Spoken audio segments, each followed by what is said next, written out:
যদু, মধু আর নরেশ, তিন বন্ধুতে গলায় গলায় ভাব। সব সময় তারা একসঙ্গে থাকে। একবার তারা তিন বন্ধুতে ঠিক করে দেশ ভ্রমণে বেরোবে। যেমনি কথা তেমনি কাজ। তারা একটা শুভ দিন দেখে যাত্রা শুরু করে। আচ্ছা, তোরা কি হলে মনে করবি আমাদের যাত্রা সফল হয়েছে? দেখ, ভ্রমণের আনন্দের সাথে সাথে যদি অর্থ লাভও হয় তবেই মনে করব যাত্রা সফল। কিরে নরেশ, তাই না? হ্যাঁ, আমার কাছে ভ্রমণের আনন্দই সব। নতুন নতুন দেশ দেখব, কত কি জানবো, শিখবো। অর্থ লাভের কথা আমি খুব একটা ভাবি না। এ তোর মনের কথা নয়, কি বল যদু? আমি তোর সাথে একদম একমত। দেখা শেখা সেসব তো আছেই, আর সাথে যদি গুপ্ত ধনের হদিশ পাওয়া যায় তো সোনায় সোহাগা। কি বল? একেবারে একেবারে খাঁটি কথা বলেছিস, ভাবতেও বেশ লাগে। কি বল? হ্যাঁ, তোরা বাবা দিবা স্বপ্ন দেখ, আমি দেখি নদী, আকাশ, পাখি। নরেশের যা কবি কবি ভাব দেখছি, ও মনে হয় কোন রাজার সভা কবি হবে। কবিরাজ শ্রী নরেশ চন্দ্র। কি বল?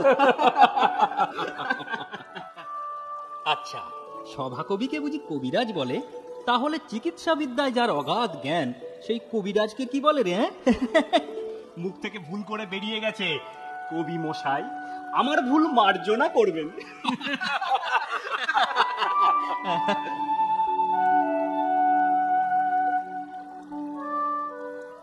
বাহ বাহ, কি সুন্দর দেশ না? হ্যাঁ, দেশ ভ্রমণ সার্থক এবার। সার্থক কি করে হলো? তোরা তো অর্থলাভই করিসনি এখনো। করিনি, কিন্তু করব। সেই আশাতেই থাক। আশাই তো মানুষকে বাঁচিয়ে রাখে নরেশ।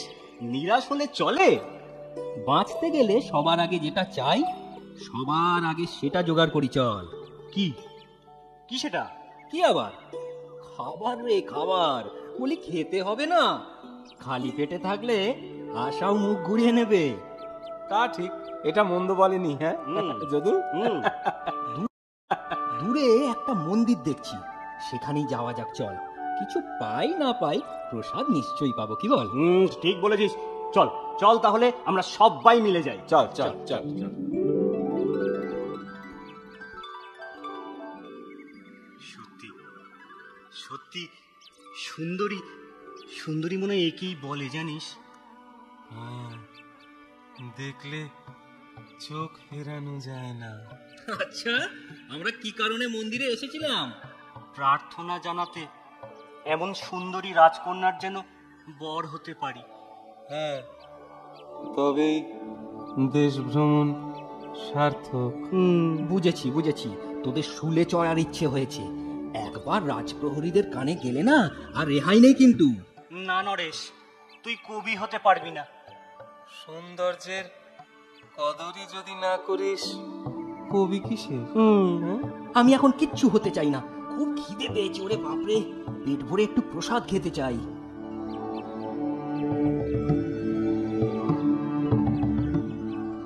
খাওয়াটা বেশ ভালোই হলো, বল? হ্যাঁ, সবই ভগবানের কৃপা। হ্যাঁ, সে তো বটেই। চল এবার উঠে পড়ি। এখন কোথায় যাব কিছু ভাবলি? ভেবেছি, পাহাড়ে চল। পাহাড়ে? হ্যাঁ রে, ওই যে দূরে দেখা যাচ্ছে, ওখান থেকে এই দেশটা দেখতে বেশ ভালো লাগবে রে।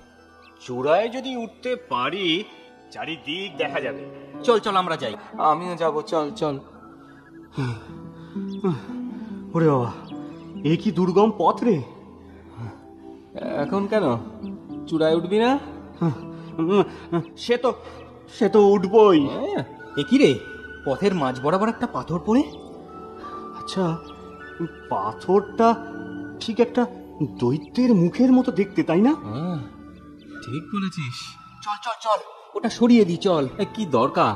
পাশ দিয়ে চলার মতো তো জায়গা আছে বাবা। হ্যাঁ, তা আছে, কিন্তু তিনজন আছি, সরাতে কতক্ষণ? হ্যাঁ, শক্তির একটা পরীক্ষাও হয়ে যাবে, বল? হ্যাঁ, ঠিক বলেছিস। চল চল চল চল চল চল। বলছিস যখন, আমিও হাত লাগাই।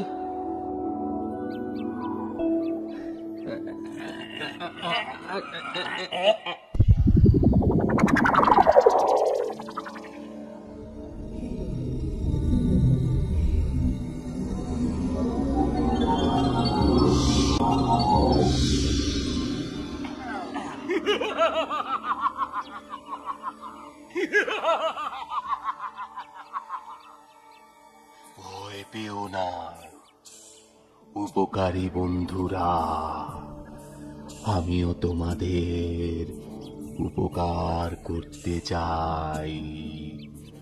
কি? কেন কেন? তোমাদের ছোঁয়ায় আমার সাপ মুক্তি ঘটেছে। হ্যাঁ হ্যাঁ, আমি মুক্তি পেয়েছি। তবে আমি কোনো হিংসুটে খারাপ দৈত্য নই। তোমাদের তিনজনকে আমি 3টে আশ্চর্য জিনিস দিতে চাই। এই নাও, এই নাও, এটা জাদু আয়না। এটা তুমি নাও। এটার কি কাজ? এটা দিয়ে তুমি যাকে মন চাইবে দেখতে পারবে। তাই? হ্যাঁ, এই নাও, এই নাও, এটা জাদু, জাদু গালিচা। এটা এটা দিয়ে কি জাদু হবে?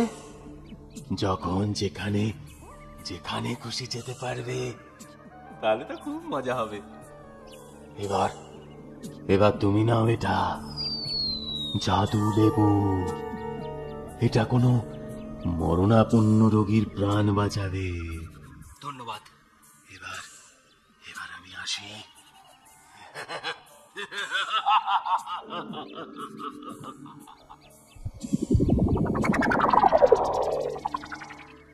মধু, চল তোর ওই গালিচায় চেপে আমরা আমরা দেশ ভ্রমণ করি।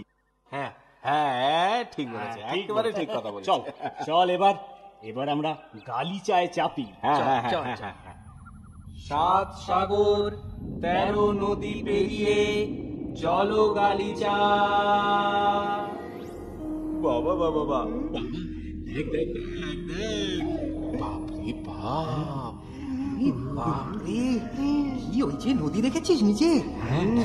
কি ছোট দেখাচ্ছে দেখ। বাবা, গায়ে মেঘ লাগছে না? অসাধারণ অসাধারণ, সত্যি পাহাড়গুলো দেখেছিস? গালিচা নামবে রে। হ্যাঁ? এটা মনে হয় তেপান্তরের মাঠ। আমারও আমারও তাই মনে হচ্ছে। চল চল চল, এখানে চল চল চল, এখানেই নামা যাক। ভূমিতে নামো জাদু গালিচা। আহ, নানা জায়গায় ঘুরে কতদিন কেটে গেল বল। এই জাদু, তোর জাদু আয়নায় একজনকে খুব দেখতে ইচ্ছে করছে। কাকে রে? বুঝেছি বুঝেছি, সেই সেই সুন্দরী রাজকন্যাকে নিশ্চয়। ঠিক বলেছিস। কই একটু দেখা না, দেখা না। দাঁড়া দাঁড়া দাঁড়া। জাদু আয়না, জাদু আয়না, আমি যে সুন্দরী রাজকন্যাকে দেখতে চাইছি তাকে দেখাও।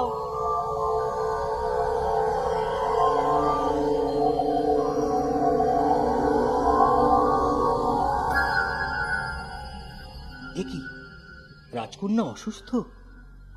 আপনি কি কোনো আশাই দেখছেন না? একমাত্র আশা হলে ভগবানের কৃপা। কাল সূর্যোদয় রাজকন্যা দেখবেন কিনা সেটা সন্দেহ আছে। না না না, এ হতে পারে না। শান্ত হও রানী, শান্ত হও। চেষ্টা তো কম করলাম না। রাজ্যে ঘোষণা করলাম যে রাজকুমারীর প্রাণ বাঁচাতে পারবে সে বৃদ্ধ হলে পুরস্কৃত হবে, যুবক হলে রাজকন্যার সাথে বিবাহ দেব। কিন্তু কই, কেউ তো এলো না। কিন্তু মহারাজ, ফুলকুমারী যে আমার একমাত্র সন্তান। এসব আমি সইব কি করে মহারাজ? ভগবানকে ডাকো রানী, ভগবানকে ডাকো। সর্বনাশ! ঘাবড়াবার কিছু নেই বন্ধুরা, এবার এবার আমার জাদু লেবু কাজে দেবে। ঠিক কথা, আর দেরি নয়, জাদু গালিচা চেপে চল। চল যদু, চলো জাদু গালিচা, রাজপ্রাসাদে চলো।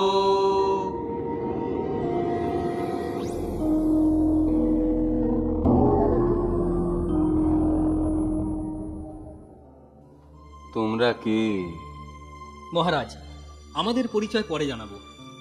এখন শীঘ্র আমাদের রাজকন্যা ফুলকুমারী শয়নকক্ষে নিয়ে চলুন।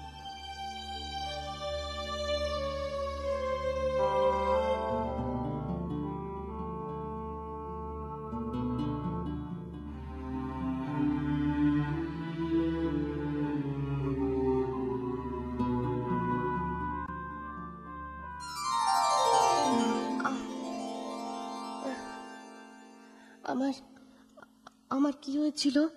মহারাজ, মহারাজ, ফুলকুমারী সুস্থ হয়ে উঠেছে মহারাজ। ভগবানের কি অসীম দয়া।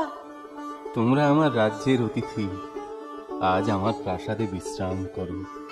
কাল কাল এই আনন্দে সারা রাজ্যে আনন্দ অনুষ্ঠান হবে, সেই অবসরে তোমাদের সব কথা জানবো। আচ্ছা, আমাদের ভিতর কার সাথে ফুলকুমারীর বিয়ে হবে বলতো? কেন? আমার আমার জাদু আয়না না থাকলে রাজকুমারীর বিপদের কথা কেউ জানতেই পারতো না। আর আর আমার জাদু গালিচা না থাকলে, হ্যাঁ, প্রাসাদে পৌঁছানোর আগেই ফুলকুমারীর মৃত্যু হতো। আরে আরে, তোরা এত ব্যস্ত হচ্ছিস কেন? সবার সব কথা শুনে মহারাজ যা সিদ্ধান্ত নেবেন সেটাই খুশি মনে মেনে নেব। একটা রাতের তো অপেক্ষা।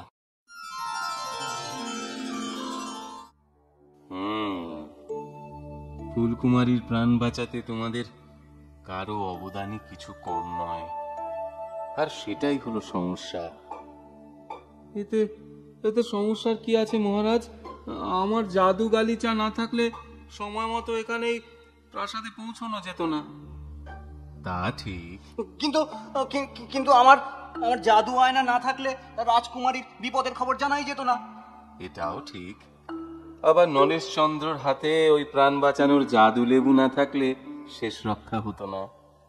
তোমরা তিনজনই যথার্থ কাজ করেছ, কিন্তু আমার কন্যা একটি। মহারাজ, মহামন্ত্রীর সাথে বরঞ্চ একটা পরামর্শ করে দেখুন, তিনি যদি কোনো পথ দেখাতে পারেন। সে চেষ্টা কি আমি করিনি ভেবেছ? কিন্তু মহামন্ত্রীও কোনো সিদ্ধান্তে আসতে পারেনি। তবে উপায়? উপায় সেটাই তো ভাবছি। মহারাজ, বলো বলো ফুলকুমারী। আমি কিন্তু একটা সিদ্ধান্তে আসতে পেরেছি। বলো রাজকুমারী। 3 যুবকের কারো কৃতিত্ব ছোট না করে বলছি, যে যুবকের জাদু লেবু আমার প্রাণ বাঁচাচ্ছে, প্রকৃতপক্ষে তার অবদানই সব থেকে বেশি। কিভাবে? ভেবে দেখুন মহারাজ, জাদু আয়নার অধিকারী যে, তার আয়না কিন্তু এখনো অক্ষত আছে, আর তা আজও সমান কার্যকরী। একই কথা বলবো আমি জাদু গালিচার বেলায়, কিন্তু জাদু লেবু ছিল একটাই। আমার প্রাণ বাঁচানোর পর তার আর কোনো কার্যক্ষমতা নেই। বলেছ ফুলকুমারী। হ্যাঁ, সে কারণেই বলছি, জাদু লেবুর অধিকারী যুবক তার সর্বস্ব দিয়ে আমার প্রাণ বাঁচিয়েছে। তাই আপনি যদি আমার সাথে একমত হয়ে অনুমতি দেন, তো আমি ওই যুবকের গলাতেই বড় মাল্য দেব। এই এই সুবিচারে অমতের কোনো প্রশ্নই ওঠে না। তবু তোমাদের কারো অমত থাকলে বলো। না না মহারাজ, একেবারে যথার্থ সুবিচার হয়েছে। হ্যাঁ, আমাদের আমাদের কারো এতে কোনো অমত নেই। আমাদের বন্ধু নরেশচন্দ্র সত্যি সত্যি এই বিচারের যোগ্য ব্যক্তি। তবে তোমাদের আমি নিরাশ করব না। এই কৃতিত্বের পুরস্কার হিসেবে অর্থ, ধন সামগ্রী তোমরাও পাবে। ধন্যবাদ ধন্যবাদ মহারাজ, ধন্যবাদ।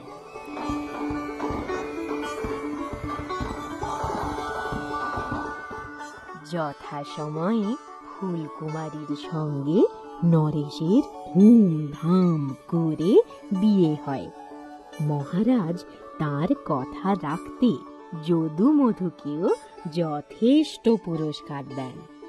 তিন বন্ধুর বন্ধুত্ব একইভাবে অটুট থাকে। আমার কথাটি ফুরলো, নোটে গাছটি মুড়লো।